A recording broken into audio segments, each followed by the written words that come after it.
Ya, ya kita lanjutkan ya untuk pembuatan daftar pustaka ya, daftar pustaka. Daftar pustaka itu eh, kita biasanya menggunakan daftar pustaka dalam style Harvard ya, Harvard. Jadi kalau misalnya ada satu kalimat yang kita sitasi, kemudian kita perlu merefer ya, mensitasi dengan menggunakan Harvard style, kita tuliskan nama penulisnya, kemudian diikuti dengan tahun ya. Jadi artinya kita kalimat ini kita ambil atau kita citasi dari sumber ini gitu ya. Nah, kalau kalian lakukan secara manual ya, nanti daftar pustakanya banyak atau referensinya banyak, itu akan merepotkan ya. Kita akan buat supaya pembuatan daftar pustaka ini otomatis gitu ya, otomatis mulai dari cara mensitasi sampai nanti daftar yang dipakai apa saja dengan format yang sudah ditentukan. Nah, itu uh, otomatis jadi gitu ya, supaya kalian bisa fokus untuk menulis kontennya saja ya, konten dari TA kalian, nggak perlu ribet dengan urusan daftar pustaka formatnya bagaimana dan seterusnya ya. Oke, nah untuk mulai membuat daftar pustaka kita masuk di preferences ini ya. Nah, tentu kalian perlu memasukkan dulu sumber-sumber yang kalian pakai saat kalian eh, mengetik atau membuat tugas akhir kalian. Ya, misalnya kalian baca satu sumber ya, jurnal gitu ya, baca dalam format PDF, kemudian kalian simpan PDF-nya. Nah, itu jangan lupa memasukkan dulu ke dalam database eh, referensi atau database bibliografi gitu. Caranya bagaimana? Masuk di eh, ini stylenya pertama pastikan dulu bahwa itu menggunakan style Harvard ya. Harvard, kemudian masuk di uh, insert citation ya, insert citation atau kita mau bikin database untuk setiap artikel atau setiap jurnal, setiap buku yang kita baca. Ya, itu harus masuk semua di sini. Agar sewaktu-waktu kita butuh untuk mensitasi, kita bisa ambil langsung dari sini ya. Klik citation ya supaya muncul panelnya.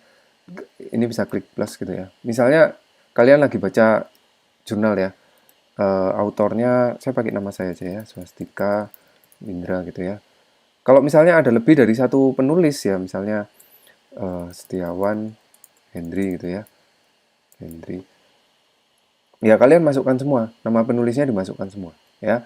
Nah, judulnya apa?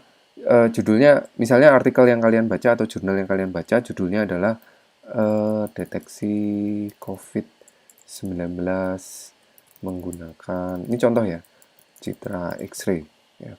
Nama jurnalnya misalnya tek jurnal teknologi informasi komputer gitu ya, misalnya tahunnya 2020. Nah, jurnal itu selalu punya volume dan issue ya.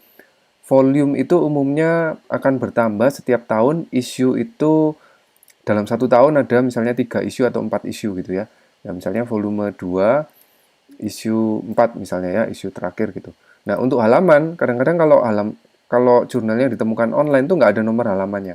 Ya, nggak ada halamannya. Tapi kalau jurnalnya ada versi hard copy-nya, biasanya ada halamannya. Misalnya halaman 30 sampai halaman 40 misalnya. Ya, kalau nggak ada, kosongkan aja nggak apa-apa.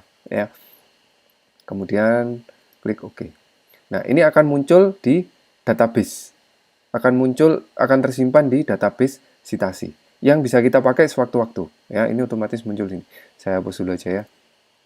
Nah, seandainya kalimat ini itu kita mensitasi dari ini ya, kita tinggal klik aja kemudian di double klik. Nah, otomatis akan muncul citasinya ya.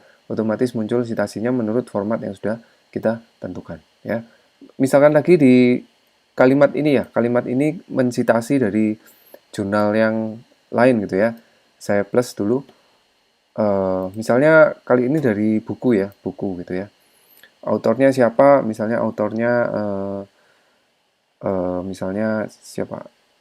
Pak Romi ya, Romi edit. Last name-nya Romi Budi ya. Plus oke ya, oke. Judul bukunya misalnya pengantar pengantar embedded system gitu ya, misalnya menggunakan C++ misalnya. Kotanya Malang, publisher atau penerbit bukunya. Misalnya penerbit bukunya Majung Press yang diterbitkan tahun 2020 edisi pertama. Ya, klik OK. Nanti di sini akan otomatis kalau misalnya belum ada ya, gini ya. Widodo, double klik, nah otomatis keluar di sini. Ya. Seandainya lagi katakan di bab 2 ya. Di bab 2 kalimat kalimat ini itu mensitasi ya. Ini mensitasi dari ini gitu ya, tinggal double klik seperti ini. Nah, berikutnya untuk membuat ini katakan kalian sudah ngetik semua ya, semua sumber atau referensinya sudah muncul semua di sini. Berikutnya adalah membuat daftar pustaka yang diletakkan di akhir bagian ya, di akhir bagian ya. Daftar pustaka atau referensi gitu ya, daftar pustaka atau referensi. Ini kita buat heading 1 ya. Supaya muncul di daftar isi ya. Supaya muncul daftar isi. Heading 1 ya, heading 1, kemudian daftar pustakanya kita bisa masukkan di bibliografi ya. Diklik aja bibliografi, otomatis semua yang kita tadi masukkan dalam naskah, kita citasi, itu akan muncul semua di sini. Ya, dalam format yang sudah ditentukan yaitu Harvard. Formatnya dia akan urut nomor apa? Ini urut abjad ya, urut abjad. Gitu. Ya. Seperti itu ya. Terakhir jangan lupa diupdate untuk kata pengantarnya ya, untuk daftar isinya. Di sini masih belum ada daftar pustaka, tinggal di update field, lalu update entire table. Nanti di sini otomatis muncul daftar pustaka dengan nomor halaman di terakhir, gitu. Ya, jadi seperti itu ya cara untuk membuat daftar pustaka. Jangan diketik manual karena nanti akan merepotkan dan riskan terjadi kesalahan. Ya, semua naskah tugas akhir kalian akan atau dijadikan dalam satu file, gitu.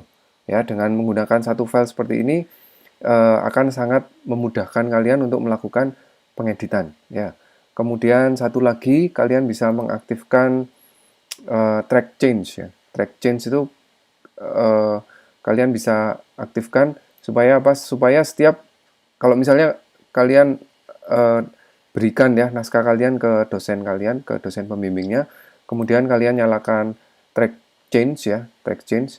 Yang terjadi adalah ketika dosennya melakukan perbaikan atau memberikan komentar ya, komentar gitu ya. Misalnya komentarnya komen perbaiki pada bagian ini gitu ya. Nah, kemudian kalian melakukan perbaikan ya, Ketika kalian mengaktifkan track change ini,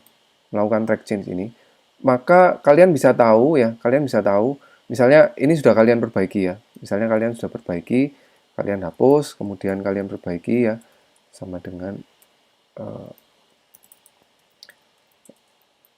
ini ya misalnya ya 10 paragraf. Oh, nggak bisa. Oke ya, misalnya ini perbaikan ya, paragraf perbaikan. Nah, ini akan terlacak. Perubahan itu akan terlacak ya. Perubahan ini asalnya apa, terus sekarang jadi apa, itu semua akan bisa terlacak ya. Kita bisa tahu mana yang diperbaiki dan kapan perbaikan itu dilakukan gitu ya. Ini contohnya. Nah, ini deleted gitu. Yang dihapus apa? Oh, ini yang dihapus. Dan sekarang sudah diperbaiki seperti ini. Ya. Jadi bisa tahu gitu ya, bisa tahu revisi-revisi yang sudah dilakukan kalau kita mengaktifkan track change ini. Begitu ya. Jadi template ini kalian simpen supaya nanti waktu kalian mengetik naskah tugas akhir kalian bisa menggunakan template ini dan nggak perlu menggunakan banyak file gitu ya untuk satu naskah gitu ya. Oke, sampai di sini saya stop recordingnya.